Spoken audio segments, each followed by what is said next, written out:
Assalamualaikum warahmatullahi wabarakatuh. Bismillahirrahmanirrahim. Alhamdulillahirabbil alamin. Wassalatu wassalamu ala sayyidina Muhammadin wa ala alihi wa sahbihi ajmain. Amma ba'du.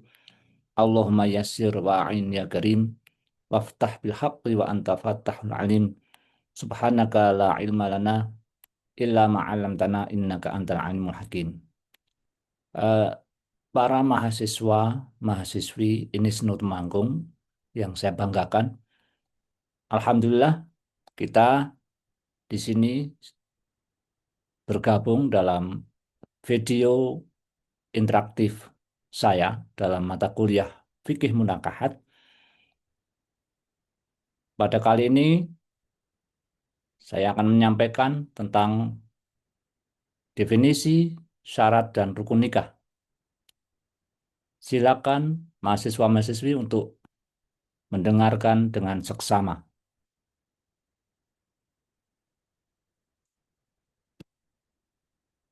Pertama, tentang apa itu nikah. Secara etimologi atau bahasa, nikah berarti berkumpul atau al-wat'u. Dalam arti berkumpul itu bersenggama, bersatu antara lain jenis. Itu secara etimologi. Ada juga yang memaknai nikah itu akad, bukan berkumpul, bukan wat'u. Ini secara bahasa Arab. Mengapa ada tinjauan secara bahasa? Karena memang bahasa Arab lebih dahulu daripada syariat.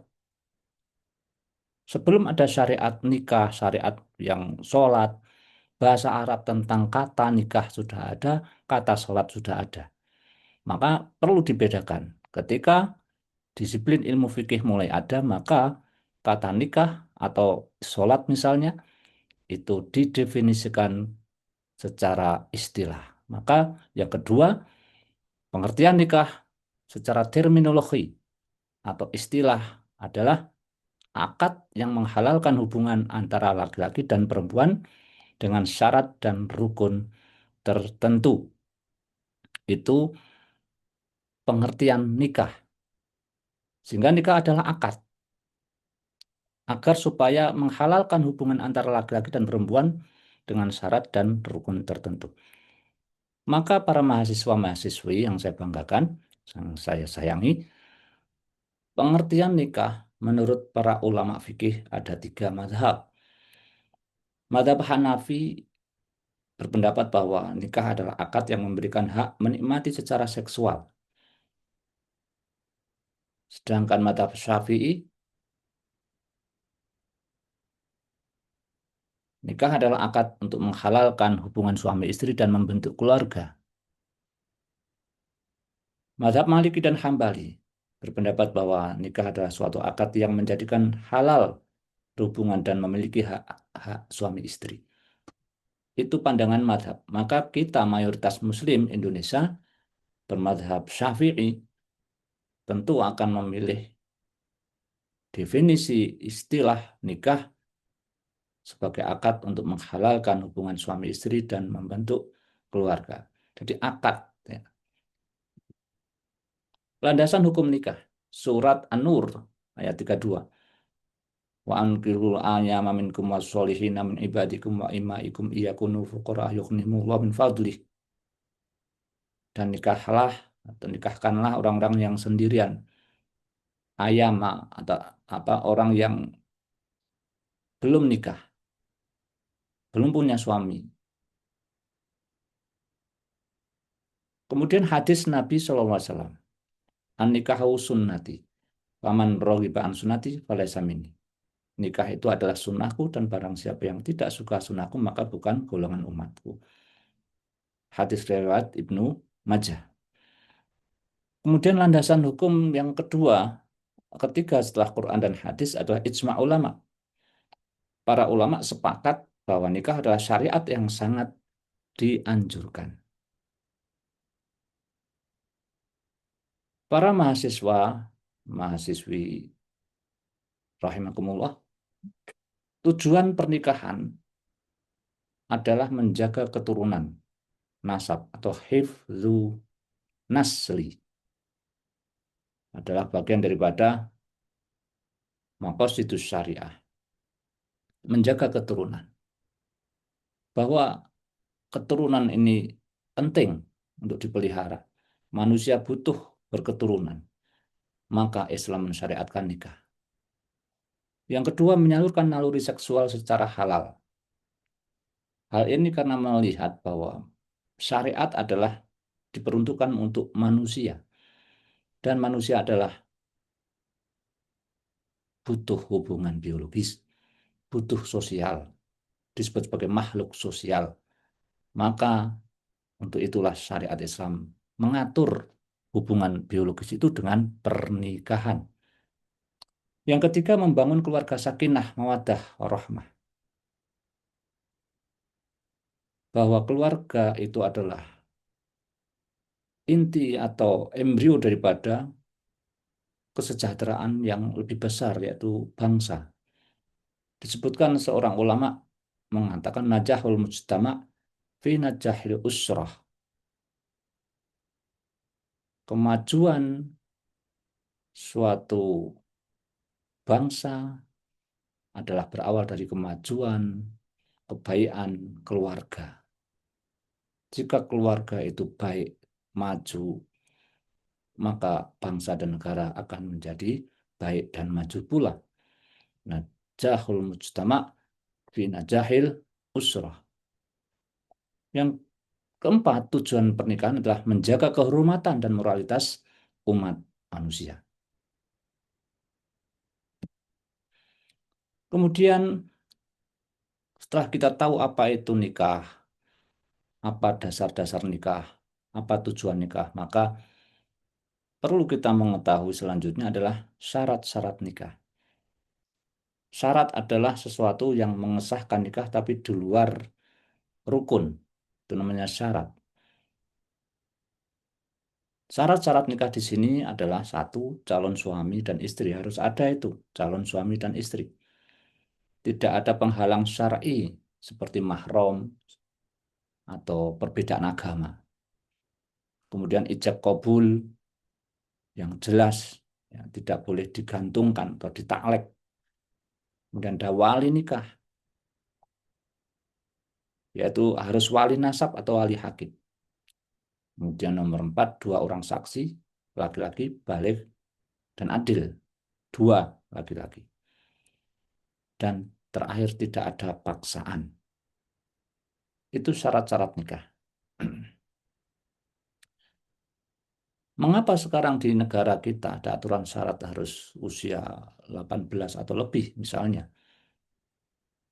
Ini tentu ada alasan bahwa konteks zaman sekarang banyak penelitian-penelitian yang terbukti bahwa pernikahan dini itu berdampak buruk pada keluarga tersebut.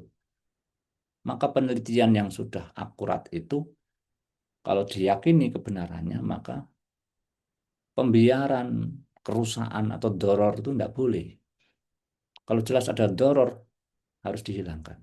Karena ada kaidah ad-doror yuzalu. Dulu tidak masalah nikah masih anak-anak. Tentu berbeda anak-anak zaman dulu dengan anak-anak sekarang. Dari sisi mentalitas, dari sisi psikologinya. Dan itu dibuktikan dengan peristiwa-peristiwa yang terjadi masa sekarang atau konteks sekarang ketika pernikahan dilakukan dalam usia dini. Sehingga penelitian yang menghasilkan penemuan itu tentu tidak bisa diabaikan begitu saja. Ketika ada doror, maka harus diupayakan bagaimana doror itu bisa dihilangkan.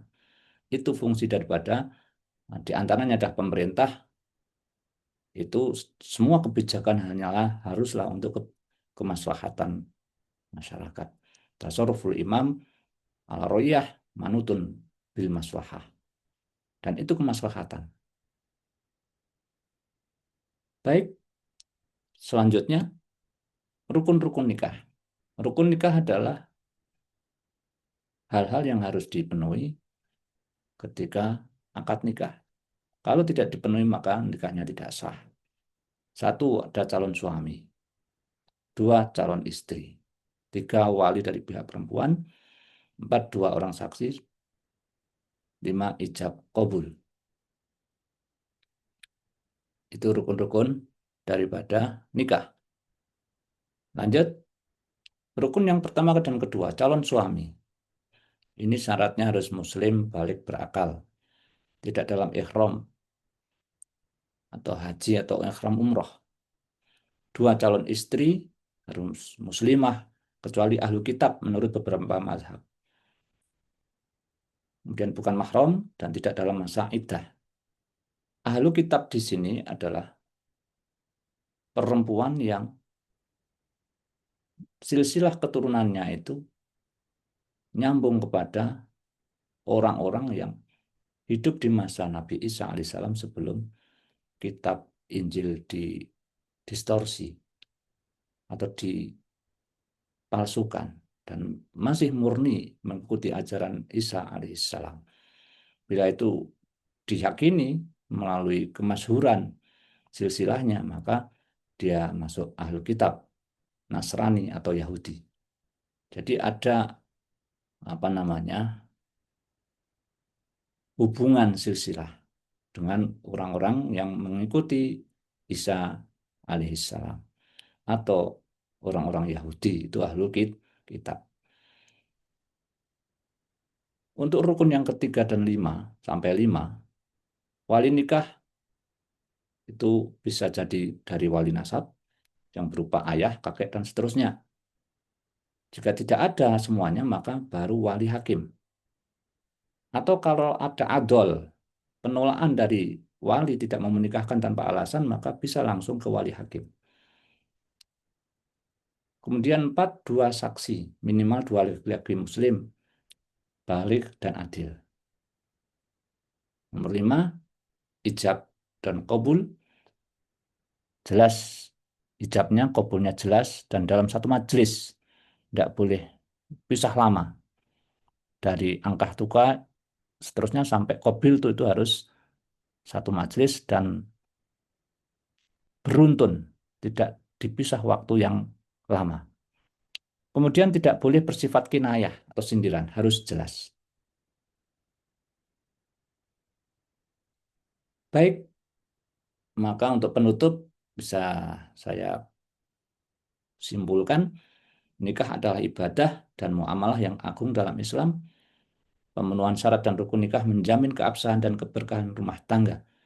Penting bagi umat Islam untuk memahami dasar-dasar fikih menakahat secara benar. Demikian para mahasiswa dan mahasiswi, sekian, hadanallahu wa iyyakum. Wallahul muwaffiq ila aqwamit thoriq. Assalamualaikum warahmatullahi wabarakatuh.